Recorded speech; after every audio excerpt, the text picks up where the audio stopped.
പുതിയ വീഡിയോയിലേക്ക് എല്ലാവർക്കും സ്വാഗതം. ഇന്നിവിടെ പാസ്പോർട്ട് സേവയുടെ പുതിയ പോർട്ടലിൽ രജിസ്റ്റർ ചെയ്യുന്നതെങ്ങനെ എന്നാണ് വിവരിക്കുന്നത്. പാസ്പോർട്ട് സേവയുടെ പുതിയ പോർട്ടലിൽ വളരെ എളുപ്പത്തിൽ രജിസ്റ്റർ ചെയ്യാവുന്നതാണ്. ഓൺലൈനിലൂടെ പാസ്പോർട്ട് അപ്ലൈ ചെയ്യുന്നതിനും റിന്യൂ ചെയ്യുന്നതിനും അതുപോലെ പോലീസ് ക്ലിയറൻസ് സർട്ടിഫിക്കറ്റിന് അപേക്ഷിക്കാനും പാസ്പോർട്ട് സേവയിൽ രജിസ്റ്റർ ചെയ്യേണ്ടതുണ്ട്. പാസ്പോർട്ടിന്റെ പുതിയ പോർട്ടലിൽ പാസ്പോർട്ടിന് അപ്ലൈ ചെയ്യുന്നതും പുതുക്കുന്നതിനെയും കുറിച്ചുള്ള വീഡിയോ ചാനലിൽ ലഭ്യമാണ്. അതിന്റെ ലിങ്ക് ഡിസ്ക്രിപ്ഷനിൽ നൽകുന്നതാണ്. ഡിസ്ക്രിപ്ഷനിൽ നൽകിയ ലിങ്കിൽ ക്ലിക്ക് ചെയ്താൽ പാസ്പോർട്ട് സേവയുടെ പുതിയ പോർട്ടൽ ഓപ്പണായി വരുന്നതാണ്. രജിസ്റ്റർ ചെയ്യുന്നതിന് മുമ്പ് നമ്മുടെ പാസ്പോർട്ട് ഓഫീസ് ഏതെന്നു കണ്ടെത്തേണ്ടതുണ്ട്.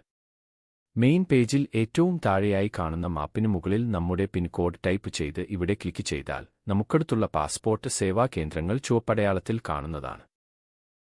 എന്നാൽ നമുക്ക് രജിസ്റ്റർ ചെയ്യാനായി സെലക്ട് ചെയ്യേണ്ടത് റീജിയണൽ പാസ്പോർട്ട് ഓഫീസാണ്.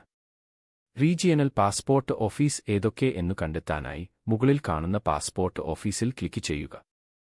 ഇവിടെ ഇന്ത്യയിലെ എല്ലാ റീജിയണൽ പാസ്പോർട്ട് ഓഫീസും കാണാവുന്നതാണ്. ഇവിടെ കേരളത്തിൽ 3 റീജിയണൽ പാസ്പോർട്ടാണ് കാണിക്കുന്നത്: തിരുവനന്തപുരം, കൊച്ചി, കോഴിക്കോട്. ഈ റീജിയണൽ ഓഫീസിൽ ക്ലിക്ക് ചെയ്താൽ ആ റീജിയണൽ ഓഫീസിന്റെ പേജ് തുറന്നു വരുന്നതാണ്. ഈ പേജിൽ ഈ കാണുന്ന പാസ്പോർട്ട് സേവാ കേന്ദ്രം ക്ലിക്ക് ചെയ്താൽ ഈ ഓഫീസിന് കീഴിൽ വരുന്ന പോസ്റ്റ് ഓഫീസ് അടക്കമുള്ള എല്ലാ പാസ്പോർട്ട് സേവാ കേന്ദ്രങ്ങളും കാണാവുന്നതാണ്.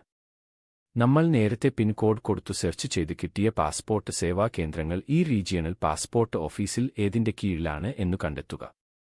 ഞാൻ നേരത്തെ കൊടുത്ത പിൻ നമ്പർ പ്രകാരമുള്ള ഏറ്റവും അടുത്ത സേവാ കേന്ദ്രം ഇവിടെ കോഴിക്കോട് റീജിയണൽ പാസ്പോർട്ട് ഓഫീസിന്റെ കീഴിലാണ് കാണിക്കുന്നത്. ഇനി പഴയ പേജിലേക്ക് തിരികെ പോകുക. ഇനി രജിസ്റ്റർ ചെയ്യാനായി മുകളിൽ വലതുഭാഗത്തായി കാണുന്ന രജിസ്റ്ററിൽ ക്ലിക്ക് ചെയ്താൽ രജിസ്ട്രേഷനുള്ള പേജിലേക്ക് എത്തുന്നതാണ്. ഇവിടെ ആദ്യം നേരത്തെ കണ്ടെത്തിയ പ്രകാരമുള്ള റീജിയണൽ പാസ്പോർട്ട് ഓഫീസ് സെലക്ട് ചെയ്യുക. തുടർന്ന് പേര് നൽകുക. തുടർന്ന് ഇമെയിൽ നൽകുക. പിന്നീട് അതേ ഇമെയിൽ യൂസർ ഐഡിയായി ഉപയോഗിക്കുന്നെങ്കിൽ ഇവിടെ യെസ് കൊടുക്കുക. അല്ലെങ്കിൽ നോ കൊടുത്ത് യൂസർ ഐഡി ടൈപ്പ് ചെയ്തു കൊടുത്ത് അവൈലബിലിറ്റി നോക്കി ക്രിയേറ്റ് ചെയ്യുക. പിന്നീട് പാസ്വേഡ് ക്രിയേറ്റ് ചെയ്തു കൊടുക്കുക. വലുതും ചെറുതുമായ അക്ഷരങ്ങളും നമ്പരും സ്പെഷ്യൽ ക്യാരക്ടറും ഉണ്ടായിരിക്കണം. പിന്നീട് സൈനപ്പിൽ ക്ലിക്ക് ചെയ്യുക.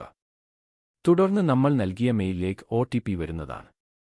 പിന്നീട് വരുന്ന പേജിൽ ആ OTP ടൈപ്പ് ചെയ്തു കൊടുത്ത് കംപ്ലീറ്റ് സൈനപ്പ് ക്ലിക്ക് ചെയ്യുന്നതോടെ രജിസ്ട്രേഷൻ പൂർത്തിയാകുന്നതാണ്.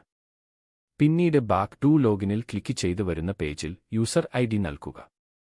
തുടർന്ന് പാസ്വേഡ് നൽകി മുന്നോട്ട് പോകുകയാണെങ്കിൽ ഇവിടെ പാസ്വേഡ് ടിക്ക് കൊടുത്ത് മുന്നോട്ട് പോകുക.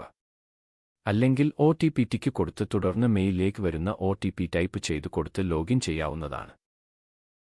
പാസ്വേഡ് മറന്നു പോകുകയോ മറ്റോ വരുമ്പോൾ ഈ ഓപ്ഷനിലൂടെ OTP നൽകി ലോഗിൻ ചെയ്യാവുന്നതാണ്.